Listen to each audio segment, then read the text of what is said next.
All right, let's talk about something that trips up so many military members.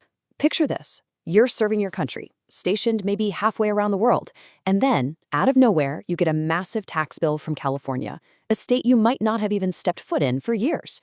It sounds crazy, but it's a real thing, and it's called the California Military Tax Trap.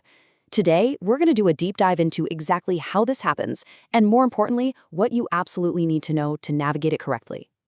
So that's the big question, right?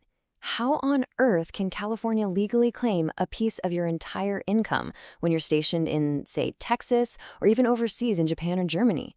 It just doesn't seem possible. But believe me, it happens all the time.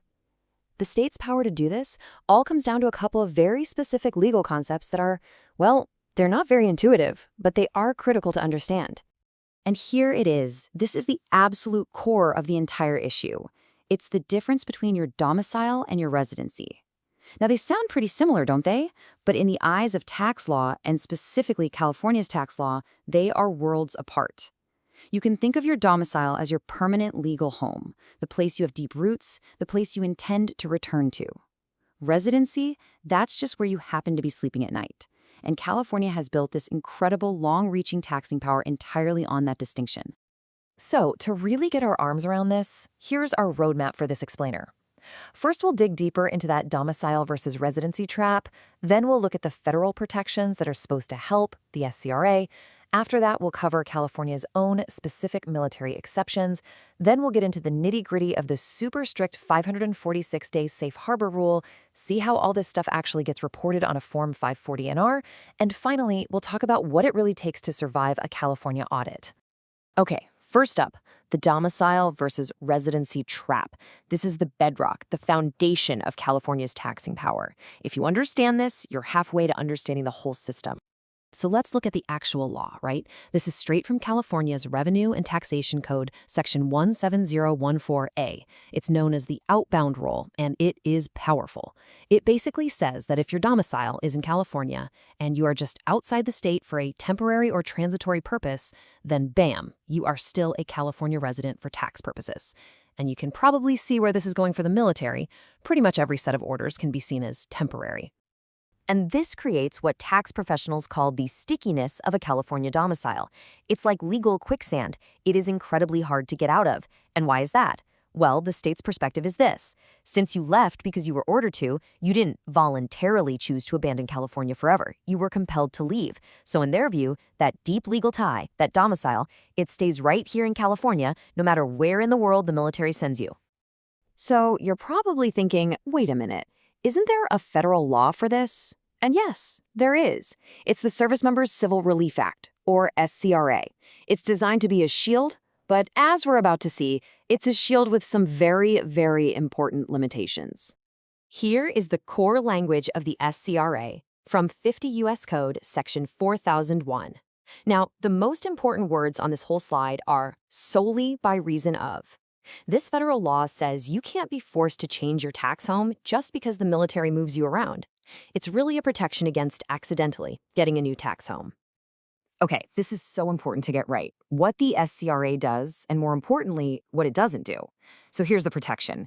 If your domicile is in Texas and you get stationed at Camp Pendleton in California, the SCRA protects you. You do not become a California resident. Simple enough. But here's the limitation, and this is the part that gets everyone. It does not automatically sever the California domicile of a Californian who gets stationed in Texas. See the difference? The SCRA prevents you from gaining a new tax home by accident, but it does absolutely nothing to help you lose your old one. All right, so moving on from federal law, let's look at California's own specific rules for the military, because on top of everything else, the state has its own set of unique exceptions and court rulings that you absolutely have to know about. And here is a big one. For active duty military, this is probably the most powerful state-level protection you have. It's called the Naylor rule. It's not a law. It's actually from a 1963 court case, Appeal of Naylor. And what it says is pretty straightforward. If your domicile is California and you leave the state on official permanent change of station, or PCS orders, you are immediately treated as a non-resident for tax purposes. That's huge. But, and there's always a but with California taxes, here's the Naylor trap, and it catches so many people. The Naylor rule only works for a PCS. It does not apply to temporary duty or TDY. So even if you go on a long deployment for a year or more, if it's coded as TDY and your permanent station is still in California, you are still a California resident. Every dime of your military pay for that whole time is taxable by the state. So, what about everyone else? What about military spouses who move with their partner? What about civilian contractors working on a base? They're not covered by that clean Naylor PCS rule, so what's their option? Well, it's something called the 546-day safe harbor. And I want to be clear, this is a very strict, very mathematical test that is often the absolute last resort to avoid California's worldwide tax. Okay, this rule has 3 main pillars, and you have to satisfy all of them. There's no partial credit. First, duration. You have got to be physically absent from California for at least 546 consecutive days. No breaks. If you come back on day 540, the whole thing is void, the clock resets to 0. Second, contract. You have to be gone because of an employment-related contract. At-will employment is a huge gray area and often doesn't cut it with auditors. And finally, purpose. The main reason for your absence can't just be to duck California taxes. That can trigger some serious scrutiny. So let's burn these numbers into our brains. The first magic number is 546. That is the absolute minimum number of consecutive, uninterrupted days you have to be gone under that employment contract, not one day less. The second number is a massive tripwire, $200,000. If in a single tax year you earn more than $200,000 from intangible income, we're talking stock sales, capital gains, dividends, things like that, the safe harbor is gone. It is completely voided for that year, and you snap right back to being a full-time, tax-paying California resident. And the final number you have to know, 45. During any tax year that falls within your contract period, you cannot be physically present in California for more than 45 days. And I mean for any reason. Holidays, visiting family, business meetings, it all counts. The moment you step into the state on day 46, poof, the safe harbor is broken for that entire year. All right, so that is a ton of complex theory. Let's shift gears and get practical. How does all this stuff actually look when you sit down to do your taxes? Let's talk about reporting this on Form 540NR. Okay, when you're filling out the key part of the non-resident return, which is Schedule CA 540NR, the process is very specific. In Column A, you start by reporting all of your income from everywhere in the world, just like on your federal return. Now, Column B is for subtractions, and this is the magic step for a non-resident service member. This is where you subtract out all of your military pay. That's the key adjustment.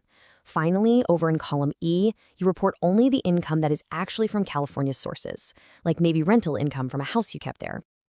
And this brings us to the final and, frankly, the most stressful part of this whole thing, the audit. Look, when you file as a non-resident, especially if you're using that safe harbor, you're raising a bit of a flag. So if California's Franchise Tax Board comes knocking, what does it take to actually survive? So what's a California tax audit really like? Well, it's not a friendly phone call. It's a formal demand for proof. And the single most important thing to know is that the burden of proof is 100% on you. California assumes you're a resident until you can prove with overwhelming evidence that you're not.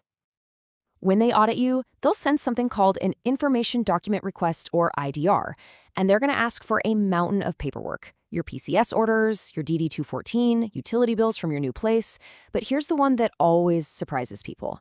They will ask for all of your credit card and bank statements. They don't care what you bought. They use the transaction location data to build a day-by-day map of where you were every single day of the year to see if you broke that 45-day rule. And that really brings us to the main takeaway here. Filing a Form 540NR as a non-resident isn't just about data entry. You have to think of it as the final page of a complex legal argument that you're making to the state. Every single number you put down has to be backed up by a meticulous trail of orders, contracts, and hard evidence of your physical location, all ready to be defended under intense scrutiny. So the real question to ask yourself is this: is your tax return an argument you can actually win?